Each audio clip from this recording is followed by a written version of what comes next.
बच्चों, जैसा कि आपको मालूम है मैं class 10th history chapter 1 the rise of nationalism in Europe पढ़ रहे हैं, उसको फॉलो कर रहे हैं one line by line. NCERT हमारी जो बुक है। तो 2.2 what did liberal nationalism stand for. ठीक है, इसको हम लोग मतलब ये लिबरल नेशनलिज्म का मतलब क्या था, किसके लिए क्या था। ठीक है, ideas of national unity in early 19th century Europe were closely allied to the ideology of liberalism। जो 19वीं शताब्दी के शुरुआत में राष्ट्रीय एकता का जो विचार था यूरोप में, वो आइडियोलॉजी ऑफ लिबरलिज्म से क्लोजली अटैच था। यानी लिबरलिज्म यानी स्वतंत्रता की जो विचारधारा थी, उसके साथ नेशनल यूनिटी की जो विचारधारा है, दोनों ये लोग आपस में मिले थी। ठीक है, the term liberalism derive from the Latin root liber meaning free. Liberalism जो शब्द है वो लैटिन रूट का शब्द है, लैटिन इसका रूट है, Latin language root liber word है, तो इसका रूट वर्ड लिबर है, जिसका मतलब होता है फ्री यानी स्वतंत्र।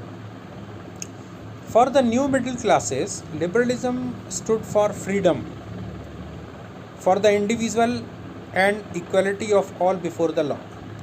जो ये नया मध्यम वर्ग था यूरोप में, उसके लिए लिबरलिज्म का मतलब था व्यक्तिगत स्वतंत्रता और कानून के सामने सभी लोग बराबर हों, समान हों, एक समान हों, यानी कानून सब पर एक समान लागू होना चाहिए। ठीक है, ये न्यू मिडिल क्लास का, नए मध्यम वर्ग का ये ऐसा सोचना था। पॉलिटिकली, और अगर हम राजनीतिक दृष्टि से देखें, it emphasis the concept of government by concept. राजनीतिक रूप से अगर हम इसको देखें तो लिबरलिज्म इस बात पर जोर देता था कि जो सरकार है वो by consent, government by consent, यानी सरकार जो है वो लोगों की मर्जी से होनी चाहिए। सरकार लोगों की मर्जी यानी लोग सरकार को चुने। कोई व्यक्ति जबरदस्ती सरकार बनकर, राजा बनकर थोपा ना जाए, बल्कि व्यक्ति जो आम नागरिक हैं वो खुद अपने शासक को चुने। इसको बोलते हैं गवर्नमेंट बाय कॉन्सेंट। ठीक है,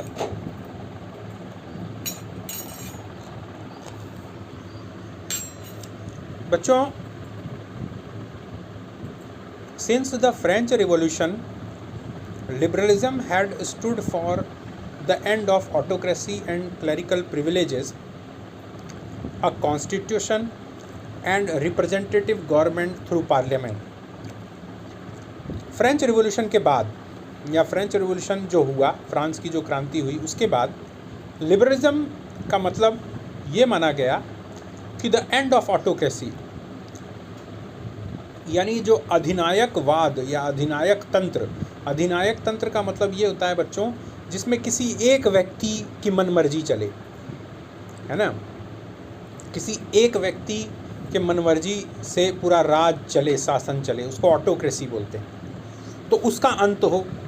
ठीक है, एंड क्लरिकल प्रिविलेजेस, और जो ये जन्मजात जो सुविधाएं मिलती थी सामंत वर्ग को, चर्च के पुजारियों को, राजा के परिवार वालों को, जमींदारों को, इसकी भी समाप्ति होनी चाहिए। अ कॉन्स्टिट्यूशन, एक संविधान होना चाहिए। And representative government through parliament, यानी एक संसदीय व्यवस्था के द्वारा एक प्रतिनिधि सरकार होनी चाहिए।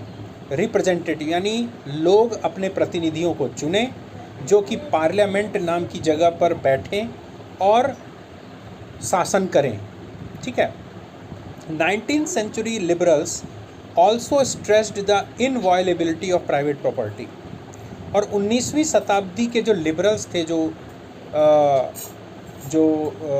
लिबरलिज्म और उदारवाद का समर्थन करते थे, वो इस बात पर भी जोर देते थे कि जो इनवॉयलेबिलिटी ऑफ प्राइवेट प्रॉपर्टी, यानी अगर किसी की निजी संपत्ति है तो उसका हनन नहीं होना चाहिए, उस अधिकार का हनन नहीं होना चाहिए, यानी निजी संपत्ति रखने का अधिकार होना चाहिए।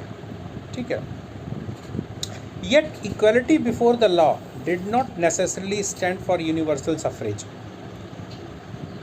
हालांकि उस समय जो इक्वलिटी बिफोर लॉ था, यानी कानून के सामने सब बराबर, ये यूनिवर्सल सफरेज पर लागू नहीं होता था।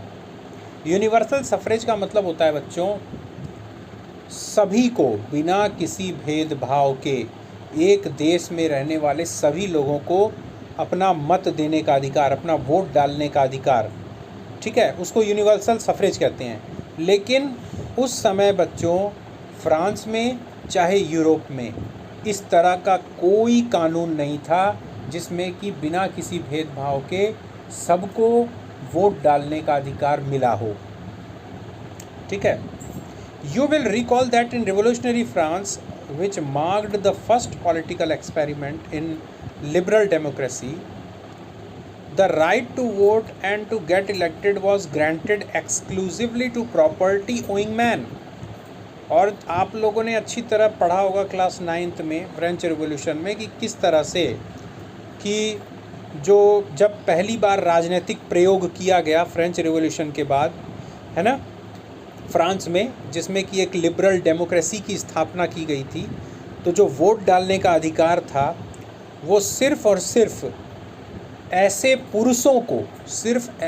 पुरुषों को मिला था जिनके पास संपत्ति हो, प्रॉपर्टी हो। यानी कि तुम याद करो बच्चों, जिनमें टैक्स देने का पावर हो, यानी गवर्नमेंट को वो टैक्स दे सकें, टैक्स चुकाने वाले, टैक्स पेइंग जो पुरुष होते हैं, वो भी महिला नहीं, सिर्फ पुरुष, उन्हीं को वोट डालने का अधिकार मिला हुआ था। मैन विदाउट प्रॉपर्टी, और ऐसे पुरुष जिनके पास कोई संपत्ति नहीं थी, गरीब थे। And all women were excluded, और सभी महिलाएं, चाहे वो अमीर हो गरीब हो, कोई अगर वो महिला है तो एक्सक्लूडेड फ्रॉम पॉलिटिकल राइट्स, यानी उसको कोई राजनीतिक अधिकार नहीं मिला हुआ था।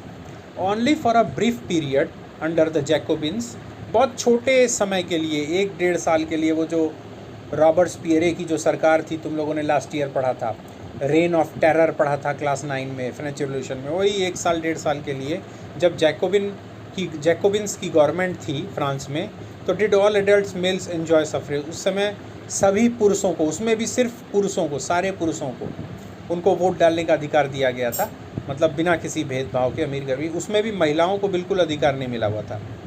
However, the Napoleonic Code went back to limited suffrage। लेकिन जब नेपोलियन का शासन हुआ, नेपोलियन फ्रांस का राजा बना, तो उसने फिर से वही कर दिया, उसने बहुत लिमिटेड, बहुत कम लोगों को वोट डालने का अधिकार दिया। And reduced women to the status of minor, महिलाओं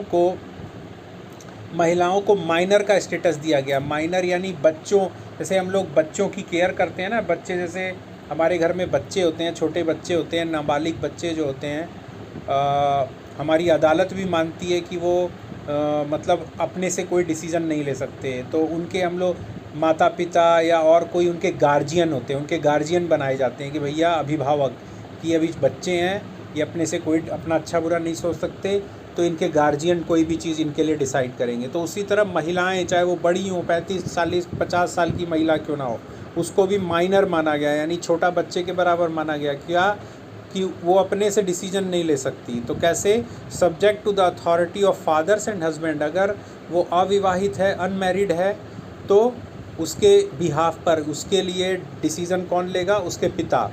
और अगर शादी हो गई तो शादी होने के बाद हस्बैंड यानी पति उसके लिए कोई भी डिसीज़न लेंगे, है ना। Throughout the 19th and early 20th centuries, women and non-propertied men organized opposition movements demanding equal political rights।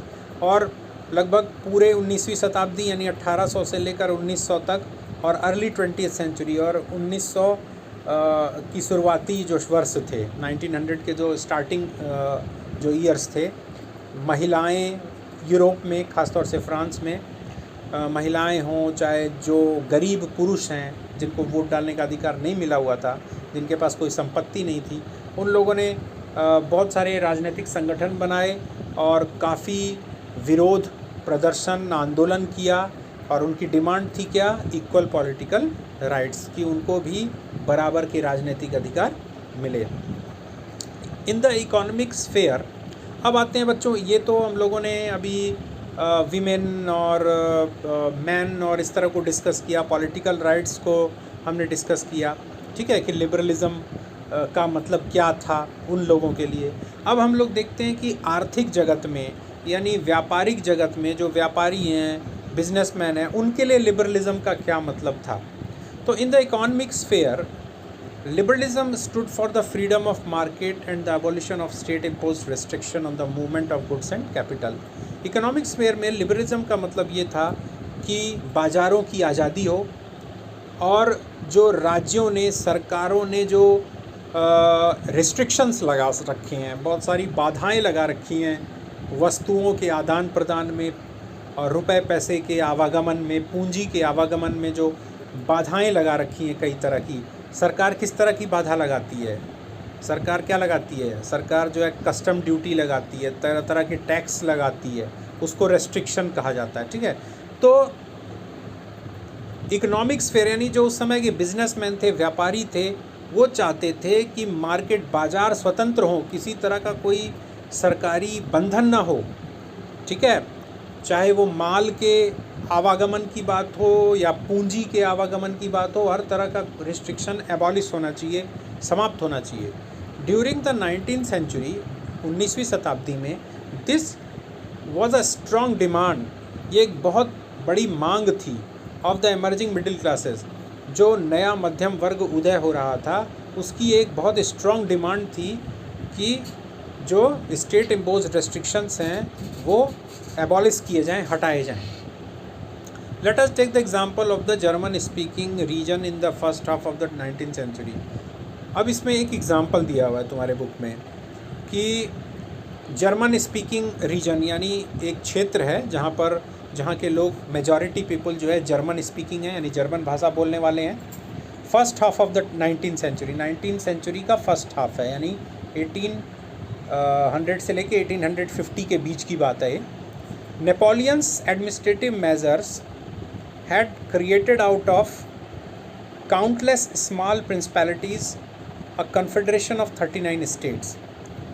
Napoleon ने क्या किया था कि जो उसने फ्रांस के बाहर बहुत सारे जर्मन स्पीकिंग इलाकों पर जो कब्जा किया था, उसमें उसने 39 स्टेट्स का एक जर्मन स्पीकिंग कन्फेडरेशन बनाया था, एक संगठन, एक ग्रुप था जिसमें 39 स्टेट्स थे और मोस्टली सभी में जर्मन स्पीकिंग लोग रहते थे। Each of these possessed its own, लेकिन अब मज़ेदार बात सुनो क्या, कि ये जितने भी 39 स्टेट्स थे, इन सब की अपनी अलग अलग करेंसी थी, यानी अलग अलग मुद्राएं चलती थी। मतलब जैसे कहीं रुपया चल रहा है, कहीं टका चल रहा है, कहीं यूरो चल रहा है, कहीं डॉलर चल रहा है ना, कहीं युआन चल रहा है। बात समझ में आ रही है ना, मतलब एग्जाम्पल से बताया मैंने, तक अलग अलग करेंसी थी। एंड वेट्स, इसके अलावा वेट्स एंड मेज़र, और सबका अपना अलग अलग वज़न करने का तरीका और नापने का तरीका, जो यूनिट होती है वो भी अलग अलग थी सबकी, ठीक है। अब मर्चेंट ट्रैवलिंग इन 1833, मान लो कि एक व्यापारी है, व्यापारी यानी अपना कोई माल वाल ले जा रहा है, 1833 का साल है, 1833 का वर्ष है, मान लो कि वो 1833 में फ्रॉम हैम्बर्ग टू न्यूरेमबर्ग, वो हैम्बर्ग से Nuremberg to sell his goods, अपने वस्तुओं को बेचने के लिए ले जा रहा है, ठीक है। Would have had to pass through 11 custom barrier, तो उसको 11 जगह, 11 बैरियर्स पे, 11 जगह कस्टम ड्यूटी पे करनी पड़ेगी, यानी 11 जगह उसको अलग अलग सरकारों को टैक्स देना पड़ेगा। एंड पे a custom duty of about 5% at each one of them, और हर जगह उसको लगभग अपने जो भी उसकी वैल्यू निकाली जाएगी, उसके सामान की जो भी वैल्यू निकाली जाएगी, उसका 5% उसको हर जगह पे करना पड़ेगा। अब सोच लो, है ना। Duties were often levied according to the weight और मेजरमेंट ऑफ द गुड्स, और अक्सर जो ये ड्यूटीज़ यानी जो टैक्स है, ड्यूटीज़ का मतलब यहाँ पर है टैक्स, ये जो टैक्स जो सरकार जो इम्पोज करती थी, जो लिया जाता था किसी भी वस्तु पे, वो उसकी वस्तु के वज़न या उसके नाप तौल के आधार पर निश्चित किया जाता था कि ये वज़न, जैसे मान लो कि गेहूं है तो वो उसका वज़न कितना है, जितना वज़न होगा उसी के हिसाब से उस पर टैक्स लगाया जाएगा। ठीक है, अब सुनो, अब चक्कर क्या था। As each region had its own system of weight and measure, चूँकि हर जो 39 स्टेट्स थे जर्मन कन्फेडरेशन के, ठीक है, तो हर रीजन में अपना अलग ही वेट और मेज़र सिस्टम था। मतलब उनकी अलग अलग, मतलब कहीं शेर 1 शेर 2 शेर कहीं चल रहा है, कहीं 1 किलो 2 किलो वाला सिस्टम चल रहा है, कहीं 1 मन 2 मन वाला सिस्टम चल रहा है, कहीं टका 1 टका 2 टका चल रहा है, कहीं 1 तोला 2 तोला चल रहा है, कहीं 1 मासा 2, मतलब एग्जाम्पल दिया, यानी हर सबकी यूनिट अलग अलग। ठीक है, दिस इन्वॉल्व टाइम कंज्यूमिंग। अब टाइम कंज्यूमिंग कैलकुलेशन, इससे क्या, अब एक व्यापारी है, अब उसको 11 जगह टैक्स देना है, 11 जगह रुक करके, हर जगह उसका मेज़र किया जाएगा, उसकी वस्तु को तौला जाएगा, नापा जाएगा, और वो अपने अपने मेज़रमेंट से उसको तौलेंगे।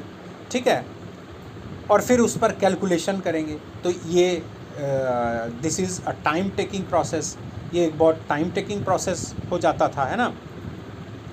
The measure of cloth for example के तौर पे, उदाहरण के तौर पे, जो कपड़ा है, उसको जो नापने का जो यूनिट था वॉज द एली, उसको बोलते थे ell, which in each region stood for different length, और हर रीजन में एक एली की जो वैल्यू होती थी वो अलग अलग होती थी। An ell of textile material bought in Frankfurt would get you 54.7 centimetre of cloth. अगर आप फ्रैंकफर्ट में एक एली कपड़ा ख़रीद रहे हैं, 1 एली कपड़ा मेज़र करवा रहे हैं, दुकानदार से कटवा रहे हैं, ख़रीद रहे हैं, तो उसकी मेज़रमेंट आज की यूनिट में 54.7 सेंटीमीटर होती थी।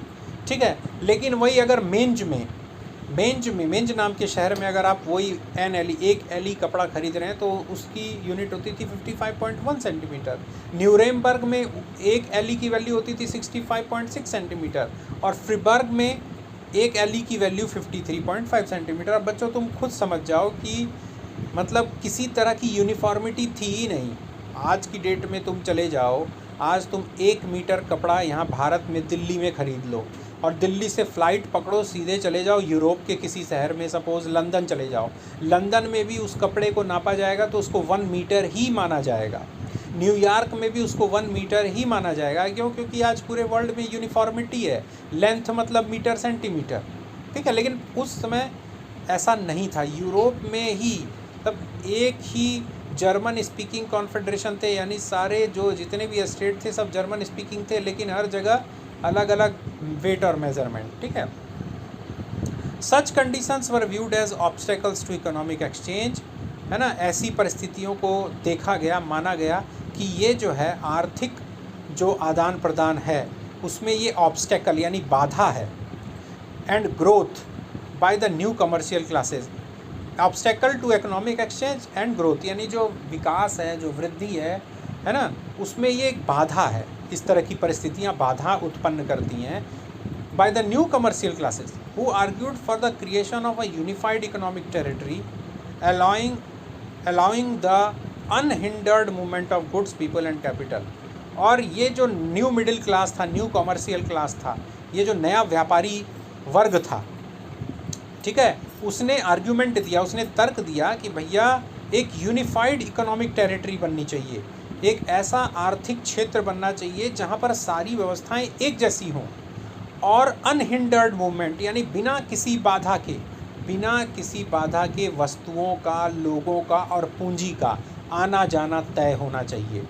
ठीक है, इन 1834 a custom union of Zollverein was formed at the initiative of Prussia and joined by most of the German states। 1834 में प्रूशिया, जो कि बाकी जर्मन कन्फेडरेशन स्टेट्स में थोड़ा सा स्ट्रांग था, और जहाँ का जो राजा था वो भी जर्मन स्पीकिंग था, ठीक है, उसने शुरुआत की। ठीक है, उसने इनिशिएटिव लिया और उसने सभी बाकी जर्मन स्टेट्स को निमंत्रण दिया कि भाई हम लोग एक नया कस्टम यूनियन बनाते हैं। ठीक है, जिसको जर्मन भाषा में जॉल्वेरेन कहा गया। इसने क्या किया फिर? The union abolish tariff barriers and reduce the number of currencies from over 30 to 2। इस यूनियन ने, इस संगठन ने क्या किया, जितने भी टैरिफ बैरियर्स थे, यानी जहाँ जहाँ टैक्स देना था उनको रिड्यूस किया, उनको समाप्त किया, एकदम ही समाप्त कर दिया। And reduce the number of और जो ओवर 32 यानी जहाँ जर्मन कन्फेडरेशन स्टेट्स में 30 यानी 30 करेंसीज चलती थी, अलग अलग मुद्राएं चलती थी, उनको 30 से 2 में बदल दिया, सिर्फ 2 में। ठीक है, तो काफ़ी अच्छा सिचुएशन उसने किया। फिर the creation of a network of railways further stimulated mobility, harnessing economic interest to national unification. और बाद में जो रेलवेज़ का विस्तार हुआ, रेलवेज़ का जो विकास हुआ, रेलगाड़ियाँ चलने लगी एक जगह से, तो इसने इस मोबिलिटी को और स्टिमुलेट किया और बढ़ाया। ठीक है, यानी आवागमन, मोबिलिटी यानी जो आवागमन था लोगों का, व्यापारिक वस्तुओं का, पूंजी का, उसको और बढ़ाया और तेज किया। और जो नेशनल और इस इकोनॉमिक इंटरेस्ट ने नेशनल यूनिफिकेशन को हार्नेस किया है ना, मतलब ये आर्थिक हित ने राष्ट्रीय एकता को बढ़ावा दिया। काम तो आर्थिक क्षेत्र में हुआ, व्यापारियों के लिए हुआ, व्यापारियों के लिए बहुत अच्छा हुआ, उनके लिए बाधाएं समाप्त हुई, लेकिन कहीं ना कहीं प्रत्यक्ष या परोक्ष रूप से, यानी डायरेक्ट या इनडायरेक्ट, इसने नेशनल यूनिफिकेशन को यानी राष्ट्रीय एकता को बढ़ावा दिया। A wave of economic nationalism strengthened the wider nationalist sentiment growing at the time. और इस जो आर्थिक राष्ट्रवाद ने, ठीक है, जो बाकी जो भावनाएं थी, राष्ट्रवाद की भावनाएं थी, उनको और मजबूत किया उस समय और बढ़ाया।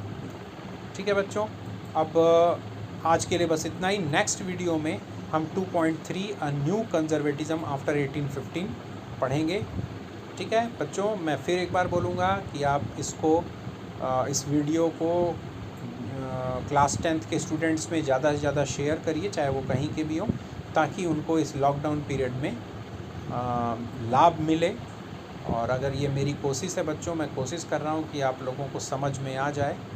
ठीक है, और अगर आपको कोई भी डाउट है, कोई भी कन्फ्यूज़न है, तो आप कमेंट बॉक्स में या मेरे फ़ोन नंबर पे आप मुझको कॉल कर सकते हैं, और उसी के अनुसार मैं आपको नए वीडियोस देता रहूँगा। Okay, bye.